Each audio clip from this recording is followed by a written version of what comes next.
Doctor Jinto John, സർക്കാരിൻ്റെ പ്രതിനിധി പറഞ്ഞതിൽ നിന്ന് താങ്കൾക്ക് എന്താണ് മനസ്സിലാവുന്നത്? കോടതി ഇന്ന് ആവശ്യപ്പെട്ടിരിക്കുന്ന സത്യവാങ്മൂലം യഥാർത്ഥത്തിൽ സ്റ്റേറ്റ് ചെയ്യേണ്ടിയിരുന്ന കാര്യങ്ങൾ ചെയ്യാതെ പോയപ്പോൾ കോടതി ഒന്ന് ഉണർത്തുക മാത്രമാണോ ചെയ്തിരിക്കുന്നത്? അതല്ല, പരാജയപ്പെട്ട സ്റ്റേറ്റിനോട് കോടതിയുടെ ഒരു ചോദ്യമാണോ, നിങ്ങൾ എന്തുകൊണ്ട് നിങ്ങളുടെ കയ്യിൽ കുറ്റകൃത്യങ്ങളുടെ വലിയ തെളിവുകൾ ഇരിക്കുമ്പോൾ കേസ് എടുത്തില്ല എന്ന ചോദ്യം, അതാണോ പരോക്ഷമായി ഈ വിധിയിലൂടെ സർക്കാരിനോട് ചോദിച്ചിരിക്കുന്നത്? ജിൻഡോ ജോൺ.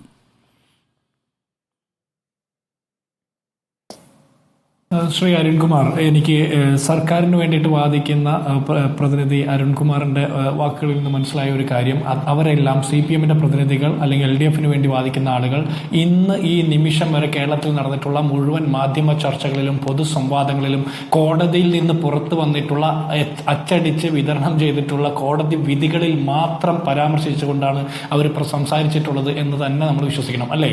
കോടതികളുടെ വാദപ്രതിവാദങ്ങൾക്കിടയ്ക്ക് കോടതി മുറിയിൽ വന്നിട്ടുള്ള പരാമർശങ്ങൾ അവർ ഒരു കാലത്തും ഉപയോഗിച്ചിട്ടില്ല എന്നാണ് അദ്ദേഹത്തിന്റെ സംസാരം കേട്ടാൽ നമുക്ക് തോന്നുക. എന്തൊരു നാണം കെട്ട വാദമാണ്. സൗകര്യമുള്ളതൊക്കെ എടുത്ത് ഉപയോഗിക്കുക, എന്നിട്ട് പൊതുജനങ്ങളുടെ മുമ്പിൽ അത് വീണ്ടും വീണ്ടും ആവർത്തിക്കുക. അതൊന്നും അംഗീകരിച്ചു കൊടുക്കാൻ പറ്റില്ല. ഇവര് വേട്ടക്കാരനോടൊപ്പമാണോ ഇരയോടൊപ്പമാണോ എന്നുള്ളതിന്റെ കുറച്ചുകൂടി മാന്യമായിട്ടുള്ള രീതിയിൽ അതിന്റെ നിയമപരമായിട്ടുള്ള വശങ്ങൾ പരിശോധിച്ചുകൊണ്ടാണ് കോടതി ഇന്ന് അവിടെ സംസാരിച്ചിട്ടുള്ളത്. ഞാൻ ചോദിക്കട്ടെ, അരുൺകുമാർ ഉന്നയിച്ച വിഷയങ്ങൾ അതൊന്നും കോടതിയിൽ നിന്ന് വന്നിട്ടുള്ള റിപ്പോർട്ടിൽ ഇല്ല എന്നാണ് LDF പ്രതിനിധി പറയുന്നത്. കേസെടുക്കാൻ കഴിയില്ലേ എന്ന് സർക്കാർ വക്കീലിനോട് കോടതി വാക്കാൽ ചോദിച്ചു. റിപ്പോർട്ട് ഹാജരാക്കണമെന്ന് പറഞ്ഞിട്ടുണ്ട്. നടപടികൾ എന്താണ് നിങ്ങൾ ഇതുവരെ സ്വീകരിച്ചത് എന്ന് കോടതി ചോദിച്ചു. പരാതിയുണ്ടോ എന്ന് ആരാഞ്ഞോ? ഇതിൽ പരാമർശിക്കപ്പെടുന്ന പീഡിപ്പിക്കപ്പെട്ട അതിജീവിതമാരുടെ ഇരകളോട് പരാതിയുണ്ടോ എന്ന് സർക്കാരിന്റെ ഭാഗത്തു നിന്ന് കഴിഞ്ഞ 4.5 വർഷക്കാലത്തിനുള്ളിൽ നിങ്ങൾ ആരാഞ്ഞോ എന്ന് ചോദിക്കുന്നു. അങ്ങനെയും ചോദിച്ചിട്ടുണ്ട്. അപ്പൊ അതിനും ഉത്തരമില്ല.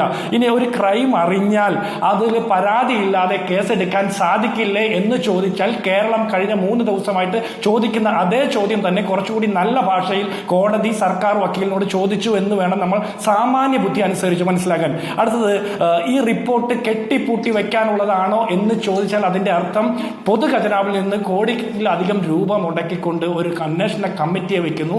അതിന് കിട്ടുന്ന റിപ്പോർട്ട് 4.5 വർഷക്കാലം എന്തിനു വെച്ചു എന്ന് ചോദിക്കുമ്പോൾ, തുടർ നടപടി എന്ത് സ്വീകരിച്ചു എന്ന് ചോദിക്കുമ്പോൾ പൊതുജനത്തിന്റെ ചോദ്യമാണ് ഇന്ന് കോടതി മുറിയിൽ മുഴങ്ങിക്കേട്ടത് എന്ന് തന്നെ നമ്മൾ മനസ്സിലാക്കണം. ഇനി ഇതെല്ലാം മാറ്റി നിർത്തിക്കൊണ്ട് അരുൺകുമാറിനോട് ഒരു ചോദ്യം ചോദിക്കുകയാണ്. LDF പ്രതിനിധി അരുൺകുമാറിനോട് ഒരു ചോദ്യം ചോദിക്കുകയാണ്. ഈ റിപ്പോർട്ടിന്റെ 136 പേജിലുള്ള ആത്മ എന്ന് പറഞ്ഞ സംഘടനയുടെ പ്രസിഡന്റ് ഇതിലൊരു കക്ഷിയാണല്ലോ, ഇതിലൊരു പ്രതിയാണ് എന്ന് തന്നെ പറയണം. ആ ആളുടെ പേരെന്താ? ഗണേഷ് കുമാർ എന്നാണ്. ഈ റിപ്പോർട്ട് വന്നതിന് ശേഷമാണ് പിണറായി സർക്കാരിൽ ഗണേഷ് കുമാറിനെ നിങ്ങൾ മന്ത്രിയാക്കി വാഴിച്ചത്.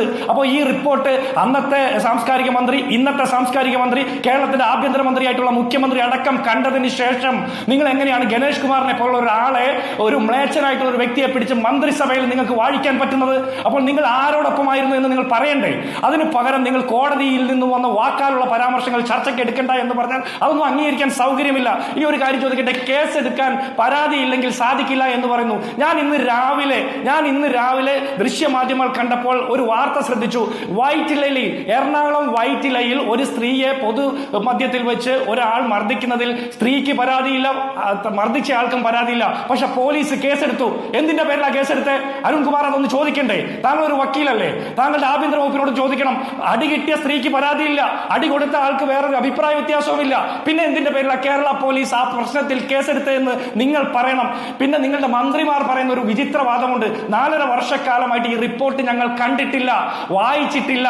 പിന്നെ എന്തിനാണ് ഈ റിപ്പോർട്ട് മേടിച്ചത്? കാണാനും വായിക്കാനോ അല്ലെങ്കിൽ തലയണക്കടിയിൽ വെച്ച് കിടന്നുറങ്ങാൻ വേണ്ടിയിട്ടാണോ? ഇനി അങ്ങനെയല്ല, നിങ്ങൾ വായിച്ചു എന്ന് പറഞ്ഞാൽ ഇതിൽ പറഞ്ഞിട്ടുള്ള ക്രിമിനൽ ഓഫൻസുകളെല്ലാം നിങ്ങൾ മറച്ചു വെച്ചു, നിങ്ങൾ അതിന്റെ പേരിൽ കേസെടുക്കാനുള്ള നടപടിക്രമങ്ങൾ സ്വീകരിച്ചില്ല എന്ന് പറഞ്ഞാൽ ഇതിൽ ബാധിക്കപ്പെട്ട, ഇത് വായിച്ച, ഇത് കണ്ടിട്ടുള്ള മുഴുവൻ ആളുകളും ഭാരതീയ ന്യായ സംഹിത അനുസരിച്ചിട്ട് 199 വകുപ്പ് അനുസരിച്ചിട്ട് പ്രതികളാക്കപ്പെടുന്ന സാഹചര്യമുണ്ട്. അത് കൃത്യമായിട്ട് തിരിച്ചറിഞ്ഞിട്ടാണ് LDF ഇങ്ങനെ ഒരു സ്റ്റാൻഡ് എടുക്കുന്നത്. ഇനി ഞങ്ങളെ ആരെ ബോധ്യപ്പെടുത്തണ്ട, നിങ്ങളുടെ ധനകാര്യമന്ത്രിയായിട്ടുള്ള KN ബാലഗോപാലിനെ എങ്കിലും നിങ്ങളുടെ വാദം പറഞ്ഞ് ബോധ്യപ്പെടുത്തണം. ഇനി രണ്ടാമത്തെ എന്റെ വാദം, നിങ്ങൾ ഈ റിപ്പോർട്ടിൽ പരാമർശിക്കപ്പെടുന്ന ആളുകൾ, ഇരകളാക്കപ്പെട്ട ആളുകളുണ്ട്. അതിൽ ഏതെങ്കിലും ആളുകളോട് പരാതി ഉണ്ടോ എന്ന് അന്വേഷിക്കാൻ സർക്കാരിന്റെ ഭാഗത്തുനിന്ന് ഏതെങ്കിലും രീതിയിൽ ഒരു ശ്രമം നടന്നിട്ടുണ്ടോ? ഇത് കിങ് ജോങ് ഉന്നിന്റെ ഉത്തര കൊറിയയല്ല. ഇതിൽ പീഡിപ്പിക്കപ്പെട്ട ആളുകൾ പേടിച്ച് മൊഴി കൊടുക്കാൻ പറ്റാതെ ഒളിച്ചിരിക്കേണ്ട സാഹചര്യമാണോ കാരണഭൂതൻ ഭരിക്കുന്ന 1ാം നമ്പർ ആഭ്യന്തര വകുപ്പുള്ള കേരളത്തിൽ?